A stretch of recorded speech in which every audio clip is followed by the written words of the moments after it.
Sanctions are beginning to be felt in Russia. Companies are leaving, cash is leaving, prices are rising, and even some Russians themselves are getting out of the country.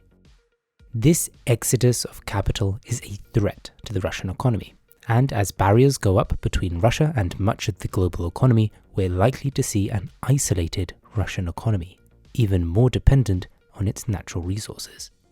So, what does this all mean? What might the next few years look like in Russia? Hi, welcome to Economics in Action. If you like this kind of content, then subscribe to support the channel. Anyway, on with the video.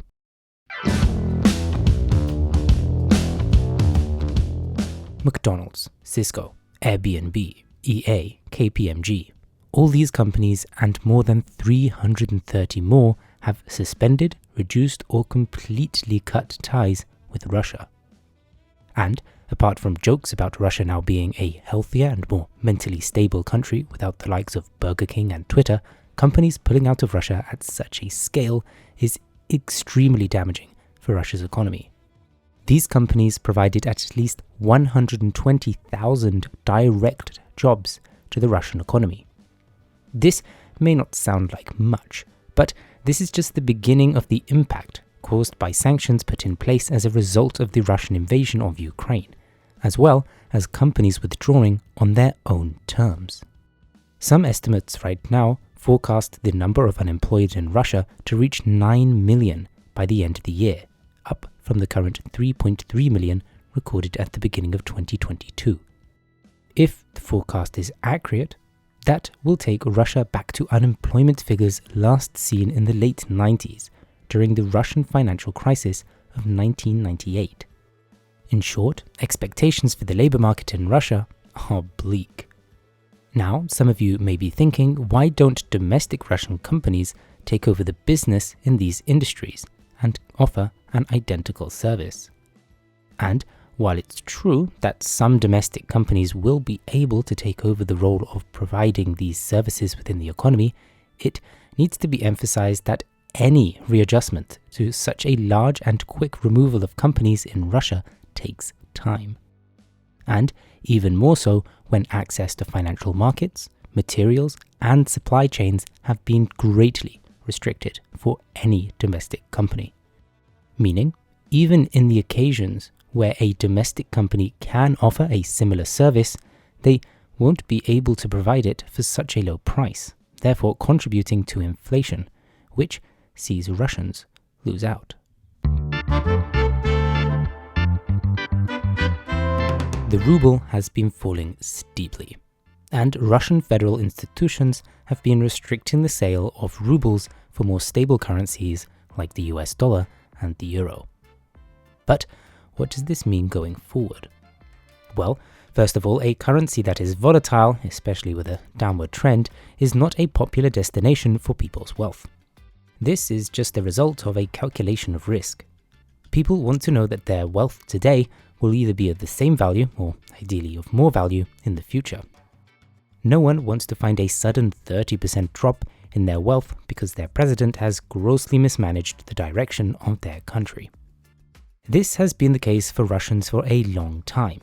As such, the need for diversification of someone's wealth is even more important. And we have seen this among Russia's wealthy, as they put emphasis on having a portion of their wealth outside of Russia, and often instead in European banks and property. Cities like London and Paris have sizable quantities of Russian money invested into luxury properties, and Swiss banks hold around $200 billion of Russian money. So, okay, the ruble is not a stable currency. What happens now? Well, the ruble is extremely unlikely to recover its value. After all, it never recovered its value from when Russia annexed Crimea back in 2014. What this means is that the market deems that the Russian ruble is just not an attractive currency to hold, unless you really have to, aka you live in Russia and need to purchase goods in rubles. This restricted use of the ruble means that demand for rubles is likely to remain suppressed, pushed by the fact that even some Russians are trying to get their hands on US dollars or euros, in order not to watch their life savings get vaporized by sanctions. At the moment, despite the fall the currency has already seen, the ruble remains artificially propped up. Russian companies that export are being obliged by the Russian state to convert part of their foreign currency into rubles, creating demand that would not otherwise be there at the expense of Russia's exporting companies, damaging economic growth. Going forward though, the ruble will stabilize eventually, leaving the everyday Russian and the Russian state a lot worse off.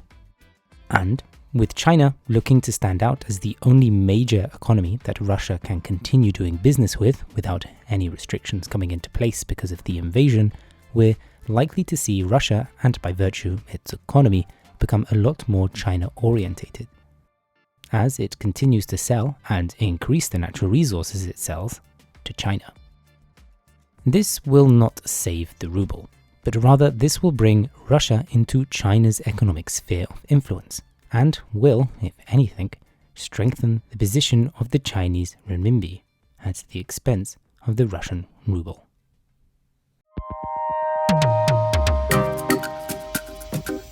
Economic isolation is bad, even among a nation that has access to significant and plentiful natural resources, and therefore Russia is no exception. Russia will experience a significant drop in foreign direct investment in its economically important sectors. Major oil and gas companies like BP, Shell and Exxon have decided to boycott the country, and France's Total has announced it will no longer bring capital to new projects. Even Norway's sovereign wealth fund, the world's largest, has said that it will divest itself of Russian investments. These decisions will impact Russia's ability to export its most valuable exports, oil and gas. And if that impact isn't large enough, just consider the fact that 48% of Russia's imports are from the EU, UK, USA, and Japan, 4 trading members that have imposed sanctions on Russia's economy and are home to highly developed and innovative firms that operate in Russia. Firms that provide the spare parts for Boeing and Airbus aircraft. Without these firms, planes don't fly. Not to mention, these are firms that provide dentistry equipment, communications equipment, and life-saving machinery in hospitals. The missing technology and equipment parts and substitute technologies that will have to be used will strongly damage Russia's economic competitiveness. And ultimately, a Russia that turns into being more self-reliant is a Russia that will be economically isolated, economically stunted, and less resilient.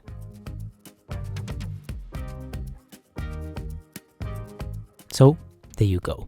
The situation for the Russian economy looks negative, to put it nicely. There is, of course, one positive element that is taking place that will benefit the Russian economy, and that is the fact that commodity prices have been rising, whether it's petroleum, natural gas, wheat, or nickel, and this will provide some relief for a few in Russia. But ultimately, the economic situation that Russia will be left with will be fragile and more dependent than ever on China's willingness to back its economy. Hi everyone, make sure to like the video and subscribe to the channel, and let us know in the comment section below what you think the long-term impact of sanctions will be on the Russian economy. Otherwise, take care. Bye.